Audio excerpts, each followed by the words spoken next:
Welcome to Front Office Pros. Today, we're going to be talking about some significant news that happened this past weekend. We heard about Joe Burrow and a significant injury that could change the dynamic for your teams. So we're going to be talking about some Dynasty Contract League dilemmas, how we're going to handle that. We're going to go through multiple contract teams to give you examples of where to go from here. With us today is a special guest making his first appearance at Front Office Pros. That is Paul Masse. Did I say that right, Paul? Yes, you did. All right, from GM Fantasy. Injuries are a part of fantasy football, as we know. It's one of those things that is just a difficult part of the game that we all enjoy. Well, Joe Burrow suffered a turf toe. I was saying toe turf earlier before the show. A turf toe injury that's pretty significant. It's going to require surgery, looking like he's going to be out for 3 months.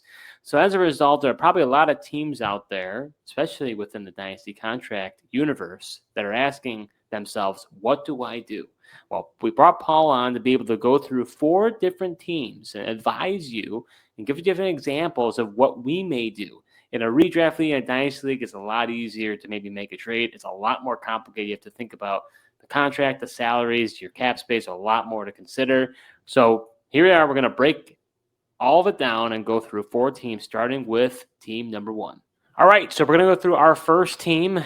This is Tom's team in our Dynasty Salary Contract League that we've been talking through each week, going through the results. So you're going to be seeing what happened with Tom. Spoiler alert, he lost. So he's now 0-2. And this is pretty significant because this was the championship team from last year. Mm-hmm. So this tells you, we thought that, Tom was the number 2 team in our power rankings of 16 teams in the league. So we're going to go through his roster here, and I'm going to ask Paul and Joe their thoughts on what we would advise Tom to do in this situation. So, just going to highlight the major players here. He's got Joe Burrow on a 6-year contract. As you can see, a lot of money guaranteed, $17 million this year, $62 million in 2026, $67 million in 2027, and it goes on from there. So as his quarterback position, he's got Carson Wentz and Jake Browning. Mason Rudolph isn't relevant, so he'd have to roll with Jake Browning and Carson Wentz right now as a fill-in with J.J. McCarthy also now going, being injured with that high ankle sprain. At the running back position, in pretty good shape. Signed James Cook to a 3-year contract, so he's under contract for a while. Derrick Henry for a 2-year contract. Interesting thing with Derrick Henry is, though, next year only $25.9 million base. So if Tom were to, cut Derrick Henry for whatever reason, if he just falls off a cliff, only a $2.7 million dead cap hit for Henry. He's also got Nick Chubb, who's primarily base, but again, if he's on a competing team, are we moving Nick Chubb? At the wide receiver position, he's got Brandon Ayuk on a longer-term contract. That's kind of a shaky one, but I don't know if he can get out from underneath that. Interesting. Also interesting here, you got Devontae Adams on the franchise tag and Devonta Smith, who's on the 5th-year option, who's going to have to get signed as a free agent next year. Hunter Henry on a 1-year deal. This is IDP as well, full IDP. You got Max Crosby on a 1-year deal. He's going to be really expensive. Andrew Van Ginkel could also, cost a decent amount. He's got Cameron Hayward on a 1-year deal, very expensive 1-year deal. He's getting up there in age. I don't even know if he'll be back next year. Linebackers are in pretty good shape. He's got Franklin on a 2-year deal, Bernard on a 3-year deal. Corners, that's a tough position. It's kind of a dime a dozen, but he's got, Trent McDuffie on a 1-year contract. And then safeties, no real star here, but then again, some players that could help other teams with Byard, Reed, Hooker, and Wilson. He's got all of his draft picks for 2026. His salary cap space is $10.6 million. He's scheduled to have $65.3 million next season. So, guys, I went through the roster real quick here. I'll start with you, Joe. What would you advise with Tom here? Do you feel that he can ride this out with Jake Browning at quarterback and he can still compete for a championship? I know you're a big believer in not straddling the fence. You're going to go all in and compete, or you're going to hit that rebuild button. What would you advise for a team like Tom here? Yeah, being that Tom won last year, I mean, I think for him where your roster currently sits, I don't know he's already starting 0-2. Maybe if he had a better start to the season, I might advise something different. But being that he's already 0-2, kind of already behind the 8 ball here, probably write it out with Jake Browning. And if anything, maybe he does look to trade some of these, older veteran players that he does have on the shorter term contracts, and maybe try to get more cap space even for next year.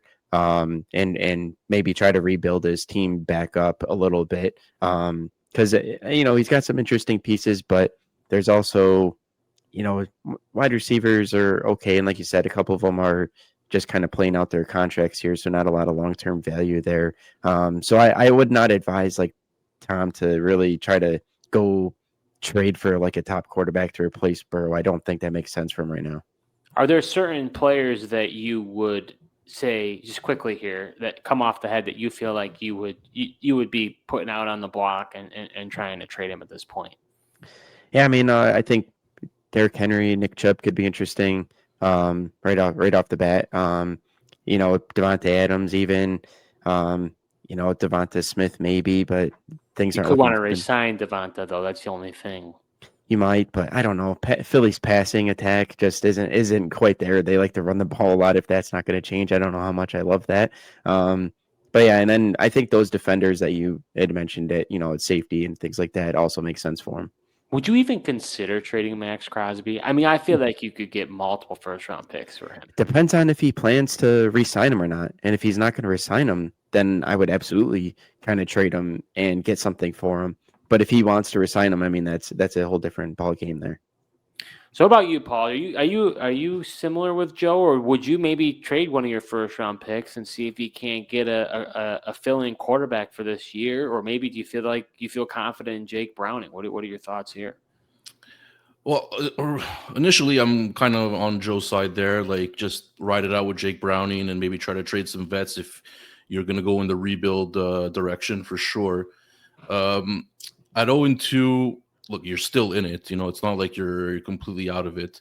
So I guess depending on which quarterback you can get for a first-round pick would really be the thing there. But I think I'm going to go with Joe on that one. I would try to shop Derrick Henry, Nick Chubb for sure, get Devontae Adams out there, see what you can get for them for sure. I mean, I do think if it changes anything for you, Paul, like I think he could potentially be able to acquire a guy like Dak Prescott. The team that's got him is lower on the totem pole like me, and I know that owner in particular doesn't love Dak Prescott either. Okay. Well, how many starting positions do you guys have in this league?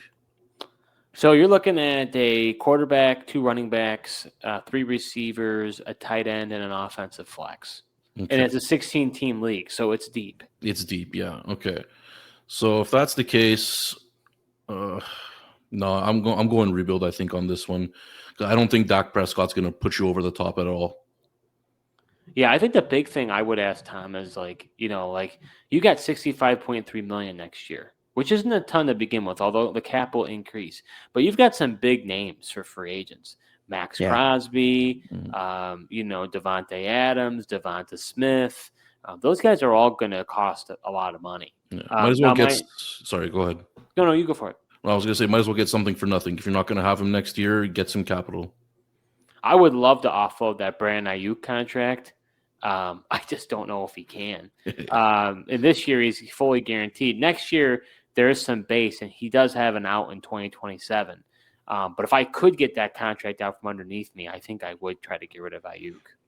Absolutely. Heading over to team number 2. Paul, give us a little rundown here. What's the record for this team? Okay. And what's the situation? All right, so this one's on League Tycoon. I just put it out here on the spreadsheet, so it's kind of be the same like the other contract leagues we're going to look at. This guy's 0-2. So he had some. The first week he had a decent week, but I forgot who he faced there, but obviously had a better week. And his team is honestly not bad at all. Like I would say he's one of the stronger teams, especially his starting lineup. In this league, we start 2 quarterbacks, 3 running backs, 4 wide receivers, a tight end, and a flex. So it's a pretty decent deep How many lineup. teams? It's a 10-teamer, so that's okay. So there's players that you can put for sure. It's not as deep as your 16 team for sure, but with his lineup, man, like he's the waivers didn't pass yet in this league, so I don't know what he's gonna get. If you can get Browning, then I would just stay the course for him. But if he doesn't, like Baker Mayfield's good, but obviously Jameis Winston's not even starting right now, so he's going to be in a lot of trouble quarterback-wise. Yeah. Yeah, and what's I don't see this on the spreadsheet. Does he have all his draft picks? Yeah, it's a startup, so everyone has their draft picks. There hasn't been a trade made yet this year, so everyone is starting with all their draft picks. Yeah, I mean, I'll start first here. I don't know. I think I may consider. I would try to trade Tyreek Hill. Yeah, or maybe I would wait to see. I guess I would lean more towards the rebuild, to be honest with you, because if you're talking about a 10-team league in a super flex situation or two quarterback situation, you're starting two quarterbacks. He's going to be at a quite a deficit, and Jamar obviously he has the Jamar Chase hookup. So will Chase be affected? By Burrow not being there. McLaurin's so far having somewhat of a down year. Hill's having a down year. I don't know here. Maybe if he does want to compete, you said you have to start 3 running backs. You said yeah, you start 3 running backs and a flex, so you could potentially start 4. And how many receivers? You said 4. You start 4. Yeah. Yeah, I don't know. What do you think, Joe? I think this guy might be better apt to start making some trades here. I mean, I do think if he is able to get Jake Browning, I mean, we've seen Jake Browning play before. I think he could kind of toe the line, at least for now, and buy him some time. Maybe then, a few weeks or so, if Browning's not panning out and he is overmatched, because he is starting Browning and Baker Mayfield at quarterback compared to other teams. But I do like some of these other pieces, really solid running backs, interesting wide receivers. I mean, Zay Flowers has been playing a lot better than I anticipated, and having a good year, a lot better than I was planning on him having. That's for sure. Tight ends are a little shaky with Goddard and Andrews, but pretty much everyone's tight ends are shaky at this point as well. And I'm not nervous for Jamar Chase with Browning. I mean, honestly, Chase had better stats against the Jaguars with Browning in there versus what he did to start the game with Burrow. And we've seen Browning and Jamar Chase play together before, and it seems to turn out just fine. So I think depending on who he is able to get at quarterback via the waivers once they do run would kind of change the situation. But if it is Browning, I think he could toe the line here. Yeah, and he is actively shopping for quarterbacks. He's already messaged me about a potential trade, so I know he's at least thinking about it. Yeah, I think do the trade, Paul. I'm sorry. Would you do the trade? Well, look, I got Flacco and Rodgers on my bench. I wouldn't mind dropping one of those.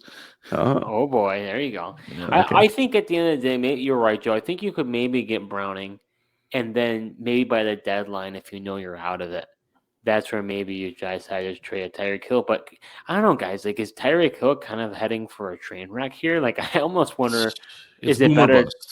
What's better? Hold him and hopefully his value gets better, or get off the roller coaster ride now and get as much as you can. I guess it depends on which team is willing to bite the bullet, right? Like if you got someone who's willing to risk it, maybe you can try and shop him, but you're not going to get. I don't think you're going to get a premium for him. We'll just say that.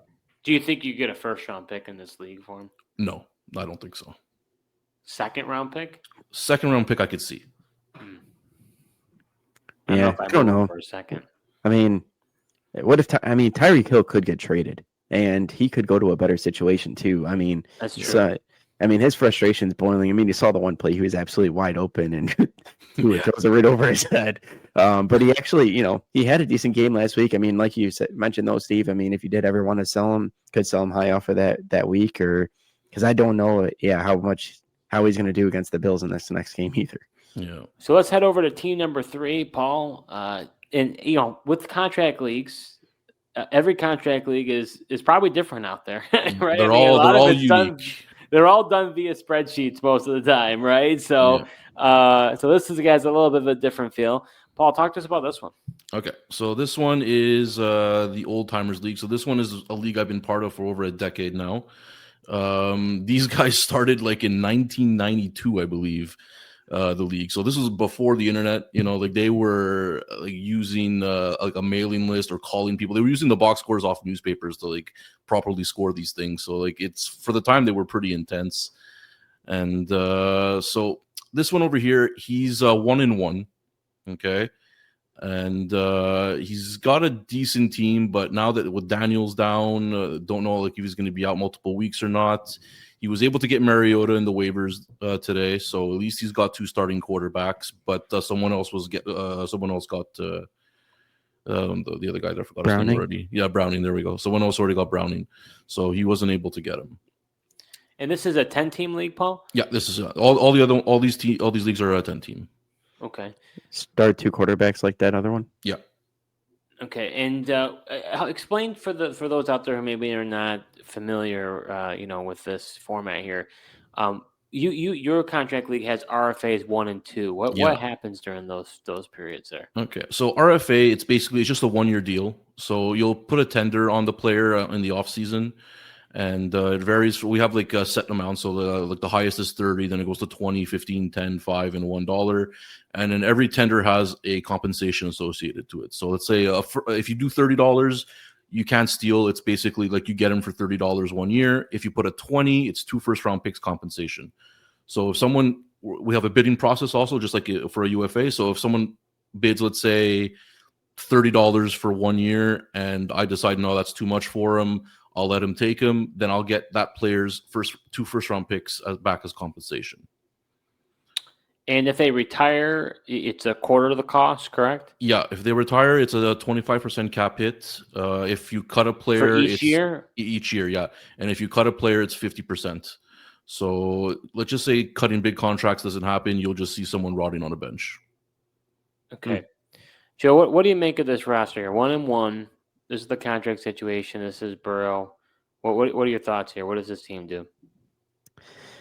Yeah, it's tough because not only did he lose Burrow, Jaden Daniels is also dinged up with a knee. I know he did get Mariota, but I don't know about how well he's going to do in Washington, really, since a starter. This one, I like the other. He's got some interesting players as well, but I'd be nervous for a team. I mean, if he continues to downfall, maybe he does look to kind of trying to maybe offload some of these pieces and maybe start a little bit of a revamp process this season here. And he also has these rookies reserve roster as well. Mm-hmm.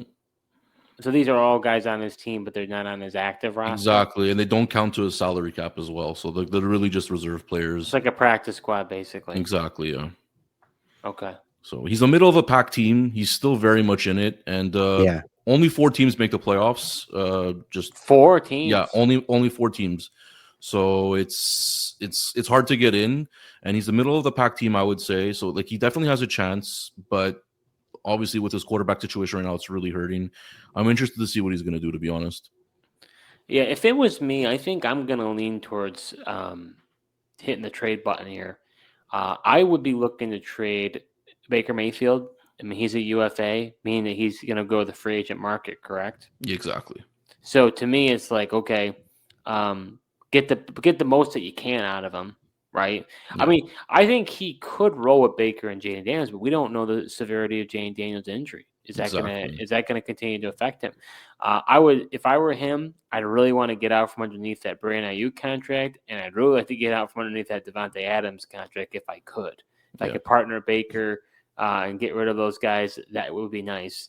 I also think Sutton for $10, if he could be him being a UFA next year. Those are some players I would consider, seeing some bad contracts that maybe I could pair up with Baker to maybe see if I could. I mean, Devontae Adams is still relevant. Ayuk, I don't think anyone would want him for that. No. But like he's got like someone like Cam Akers that's really hurting him right now. He's not. I don't even think he's on the roster right now. That's just dead weight right there. Exactly. Oh, he just signed with Minnesota actually because did he? Okay. Injury, so he may be somewhat relevant. What do you think about this, Joe? Yeah, I could agree with you there. Just if we knew Jaden Daniels was going to be healthy the full year, it would be a different story. But with him already kind of dinged up, I think that does change it. I think Baker made make sense. Sutton, even somebody trading, getting some for Hunter Henry at this point too is also going to be UFA. Could be interesting. I definitely, like you mentioned too, if somebody would take Adams and Ayuk, obviously that'd help him greatly. Yeah. Paul, what were your thoughts? I know me and Joe provided ours. You kind of felt like this team should keep in the saddle here and keep competing. Like he's in the middle of the pack, and honestly, like he's very much in it. Like there's a lot of teams in very similar situations to him In this particular league, I feel there's like 2-3 teams that are really top heavy, and then the rest of them are all in it, and you got like 2 teams that are just completely out.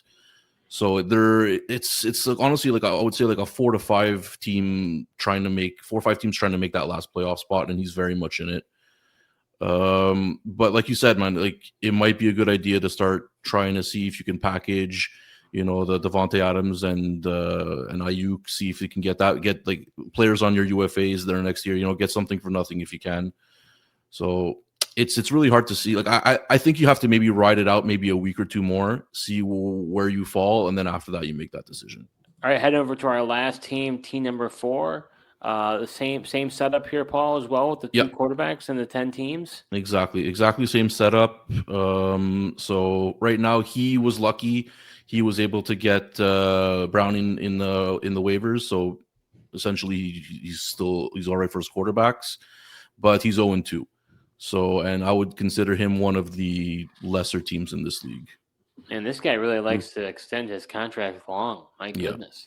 He's been in this league, I think, 2 years now, so he's kind of new to it. So maybe there's that little bit of an experience in that. But I don't know what he was thinking about signing Cortland Sutton for 5 more years. I know, Joe, Joe and Paul, you guys are Broncos fans, but there's no way he's going to be relevant in 20. No, exactly. Yeah, no. I mean, looking at this roster, boy,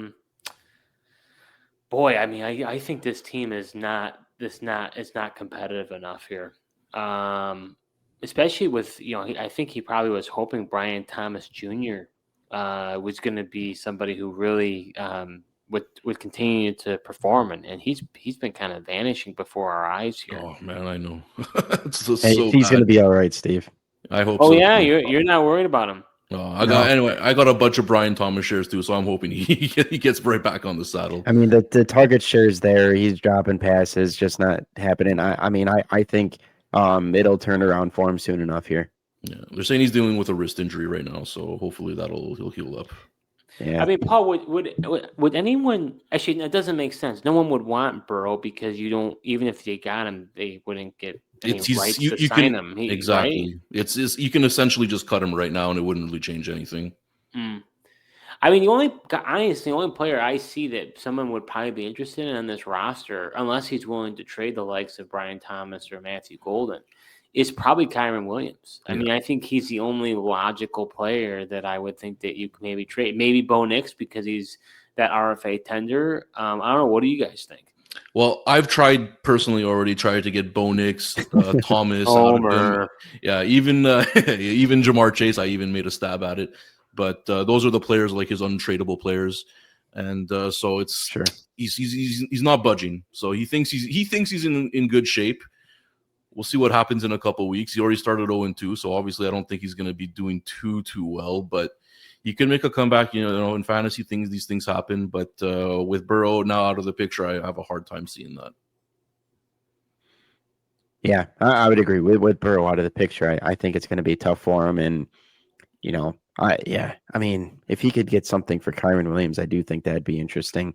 Instead of him, paying for him in the RFA2 status there. Well, the RFA2 status, it's you can offer a 5-year contract, and the compensation is a little less. So it's very similar to RFA1, but like a little different. Yeah, I mean, he's supposed to have $150 million in cap space. This says here, so he will have a lot of money. So he could always sign Burrow in the free agent market when it comes down to it. Exactly. I don't know. And he's got Chase. I don't know. I think I might just try to trade Kyren at this point. And I'm a little worried about Kyren.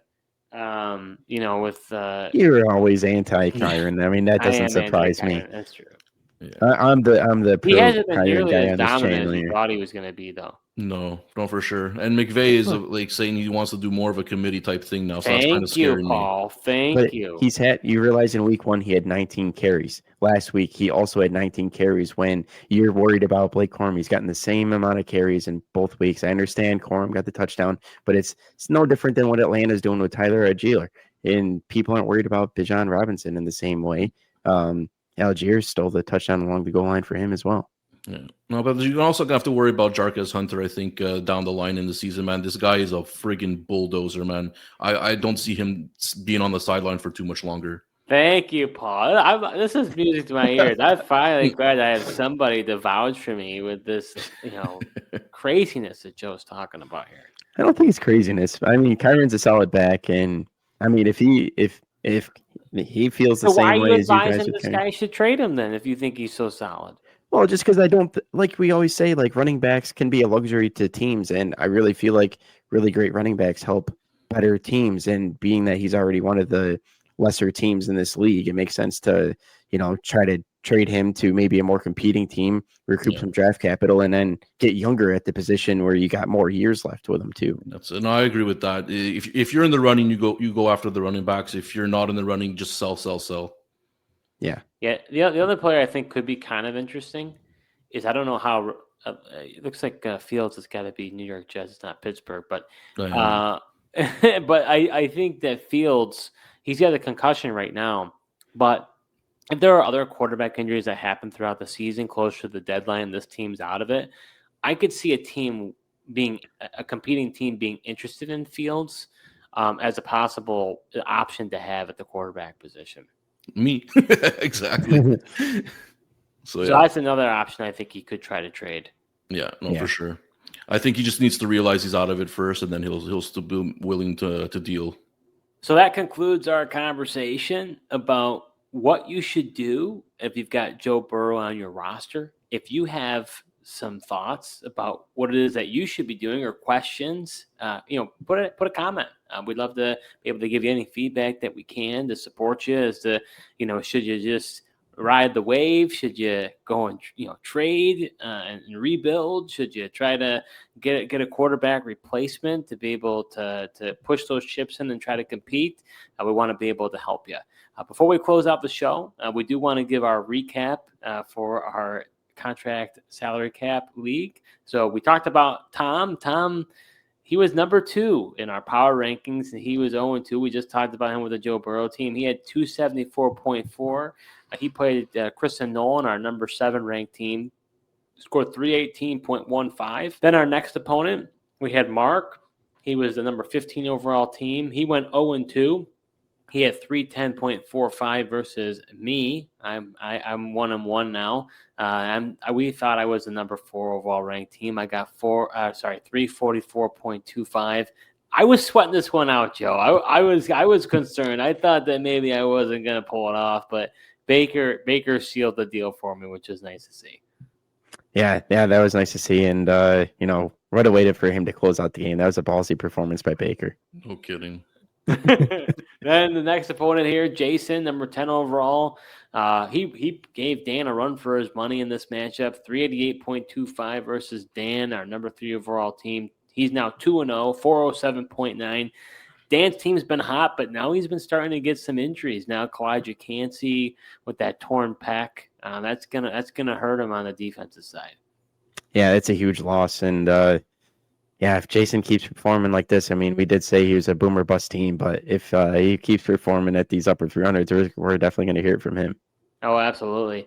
Next opponent there, we got Paul. He's 1-1 now, number 13 overall. He scored 347.8 versus Adam. Adam had a down week. He's 1-1, number 12 overall, 278.2. I don't know if anyone was checking their notifications, but behind the scenes, Adam had an update on his trade block. So I don't know. Maybe he's low-key trying to tell people that he may be looking to sell, Joe. Yeah, I noticed that. I got the notification from Fantrax that he in fact did that, and he's got some interesting names on there. So be curious to see if he gets any bites there. Yeah. No, there was not the league buzz. It was just like a soft, trade block thing. So yeah. Our next opponent here, Josh, he's 1-1 now. He's the number 6 overall team, 305.05 versus John. John's now 2-0, number 8 overall, 397.25 points. Joe, we may have botched a couple here, but we might have botched John here. John has been a competitive team in our league for a long time. We thought his team looked not as strong this year, but he's proven us wrong.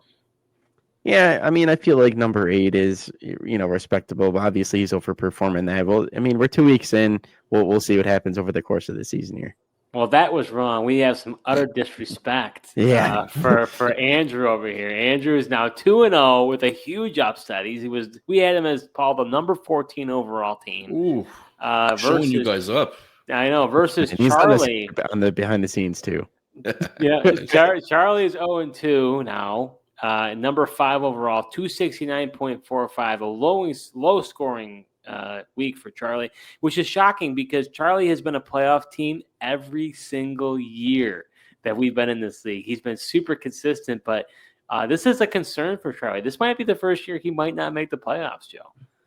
Yeah, if things keep happening for him here, and inconsistent performance play between Penix and Bryce Young to start the season certainly doesn't help at the most important position in our league. Yeah, we'll see. I mean, once we revisit these power rankings, he might be a lot lower.